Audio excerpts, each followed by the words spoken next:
We've got a shocking report for you. Did Saddam Hussein have vast quantities of poisonous gas?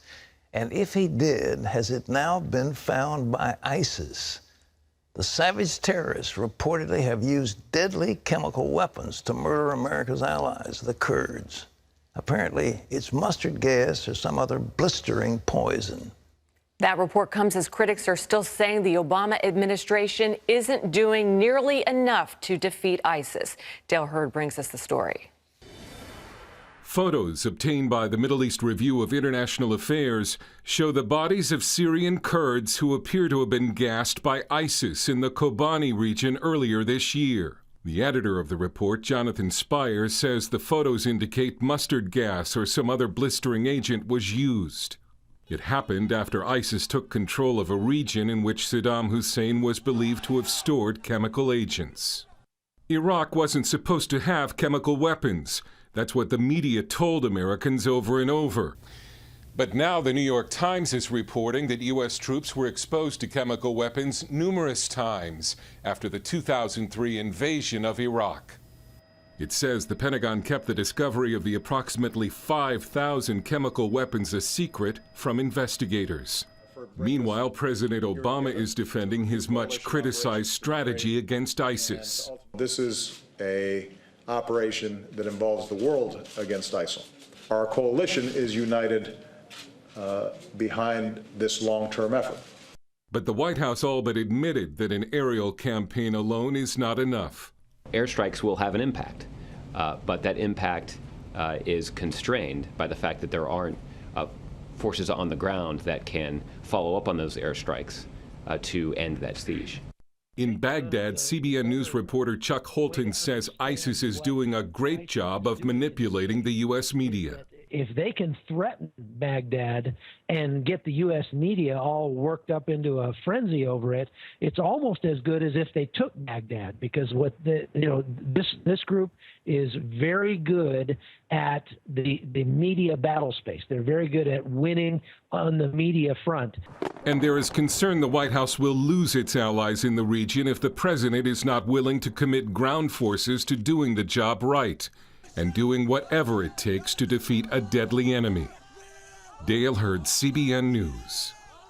Wouldn't you hate to be one of America's allies right now, one of the weaker allies, somebody in the Baltics, for example, under Putin's thumb, or the people in Ukraine? Who knows what Putin will do next? And what about Israel? Who's going to stand with Israel? We don't believe the president is willing to do anything.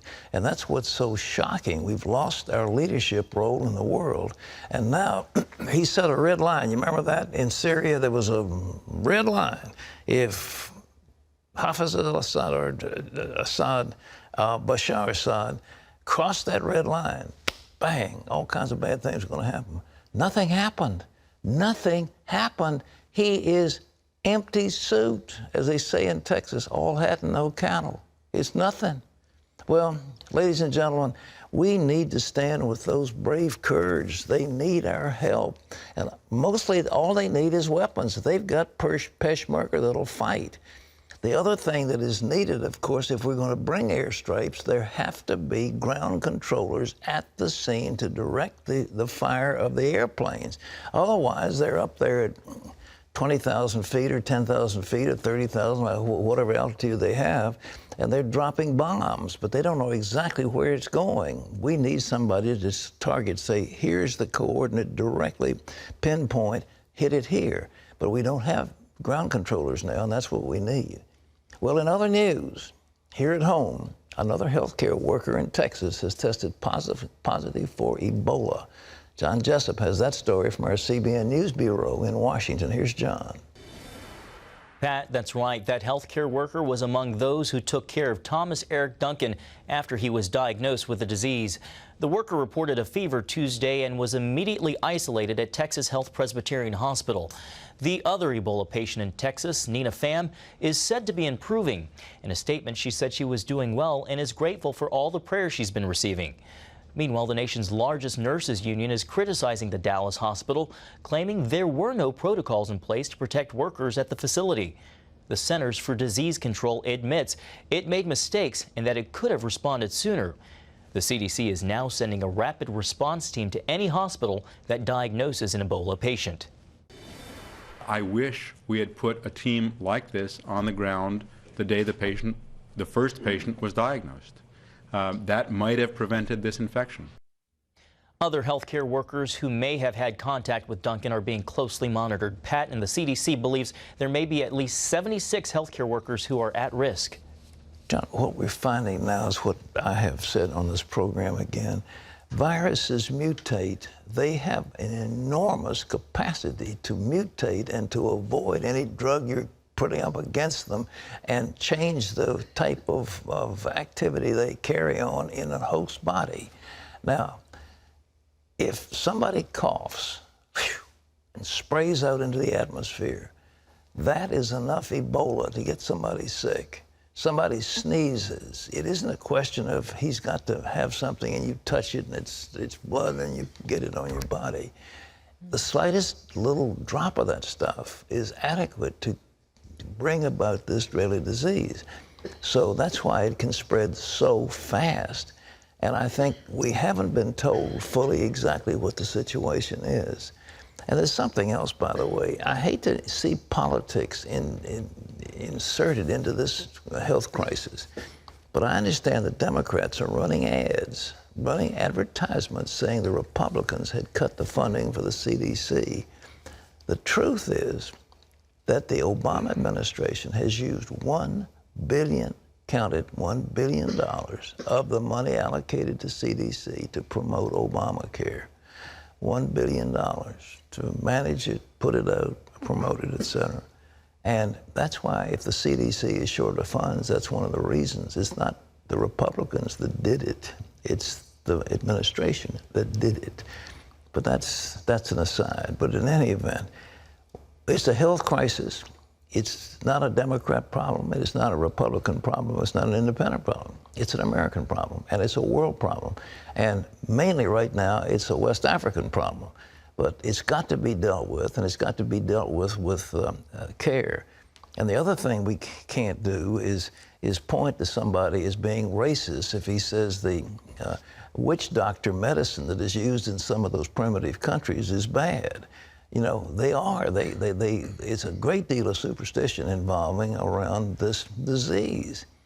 But keep in mind also, the other thing we need to remember, it is borne by monkeys, and many people have eaten monkey meat, and that's one of the way possibly AIDS came.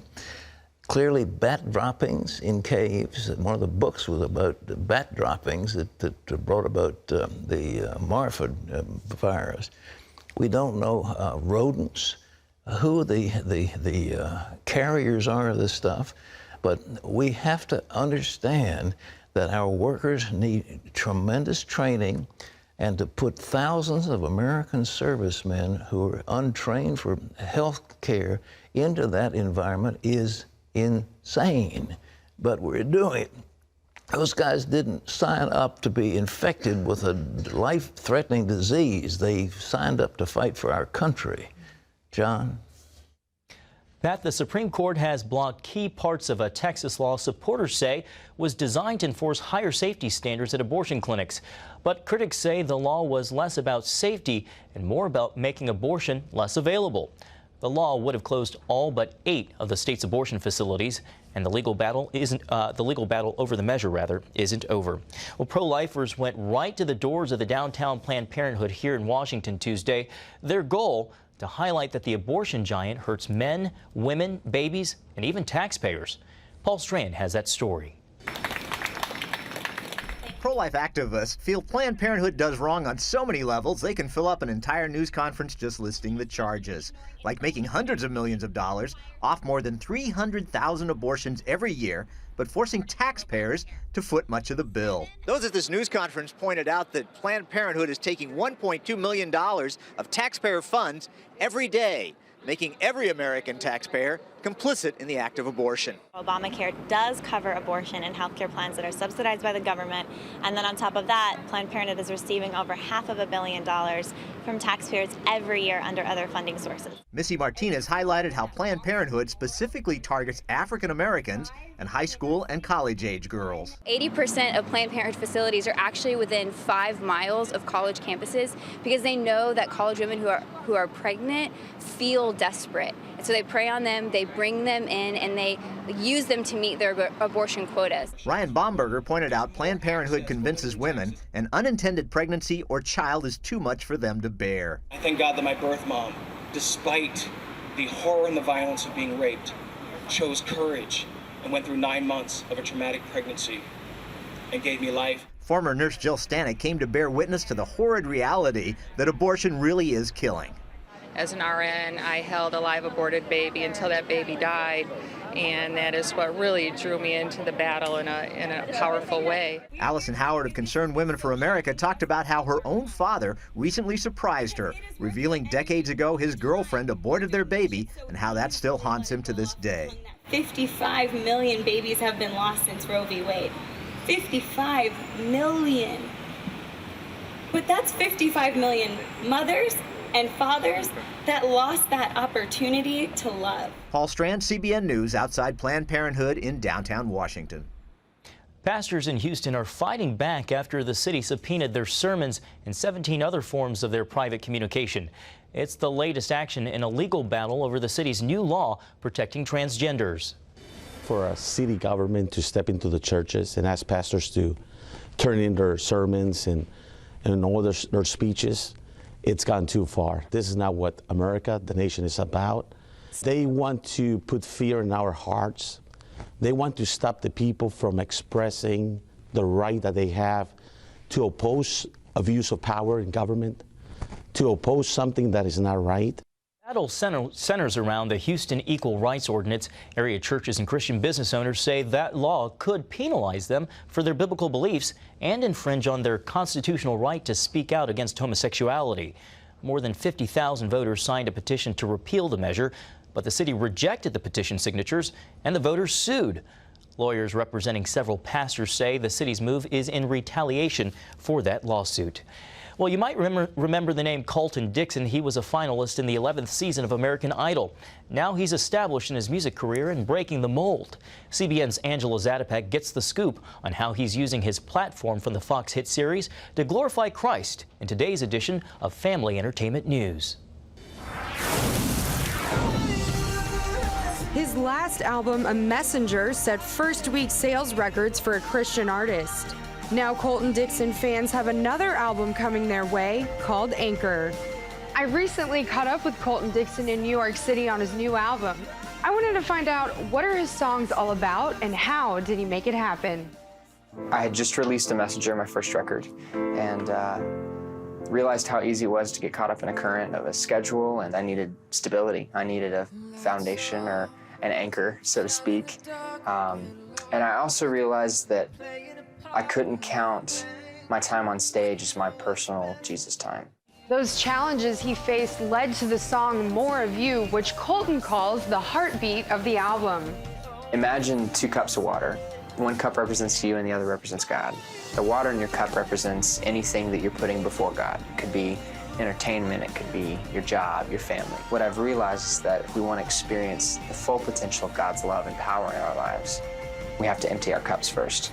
To challenge himself and fans to anchor themselves, Colton went to new depths for the album's eye-catching cover. We actually plunged underwater, and it was freezing.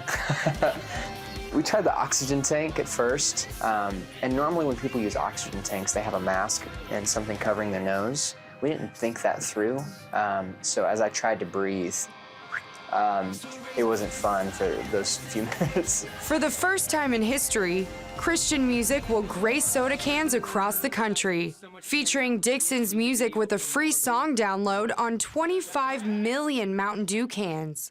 We included a free download of a song called Our Time Is Now. It's a song I wrote with Toby Mac.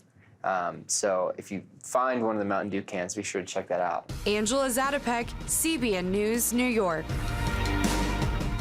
And in health news, the family that eats together fights childhood obesity together. That's the finding from a new study from researchers at the University of Minnesota, which says that children are apparently less likely to gain extra weight and eat better if they were part of family meals that were enjoyable and relaxing.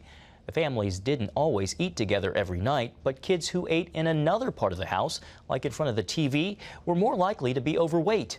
Other research has also shown a link between frequent family meals and a lower rate of overweight kids. Pat, this probably isn't new news for you. Well, it's just bears up what we all have known. The family that prays together stays together. The family that eats together is healthier. It's just something about breaking bread that goes way back to biblical times. And when you get together, you have a chance to have interchange and find out what the kids are doing. And the children begin to understand the role of parents. And it's just a wonderful thing. And the idea that, well, I've got to grab a Mickey D down the street and run back to work or something, that's not the way to do it. And growing up in your house, everybody kind of ate together? And it was nice. Because I had a mother who was extremely kind to her children, and she overfed us. We had the most delicious food you could imagine. But eating together was a big deal because we had a lot to eat. I know, everybody's so busy now and they're running around like crazy, so it'd be nice. UN Secretary General Ban Ki-moon got a first-hand look at the terrorist tunnels that Hamas used to attack Israel. Moon visited the Gaza Strip and the Israeli side of the border Tuesday. His trip follows the summer conflict between Hamas and Israel. Ban condemned Israel for the destruction of UN properties in Gaza, which Israel bombed to stop Hamas from firing rockets at Israeli civilians. But he made no mention of Hamas using them for terrorism. Ban was also given a look at Hamas terror tunnels that crossed under the border into Israel. The Secretary General called on Palestinians and Israelis to return to negotiations, but he didn't say anything about Hamas's calls for the destruction of Israel. Well, Sweden is on its way to becoming a cashless society. The Local reports that a new study says 4 of 5 purchases in Sweden are paid for electronically or with a debit card. And the report says that as technology gets cheaper, the trend is toward a completely cash-free society. Well, you can always get the latest from CBN News by going to our website at cbnnews.com.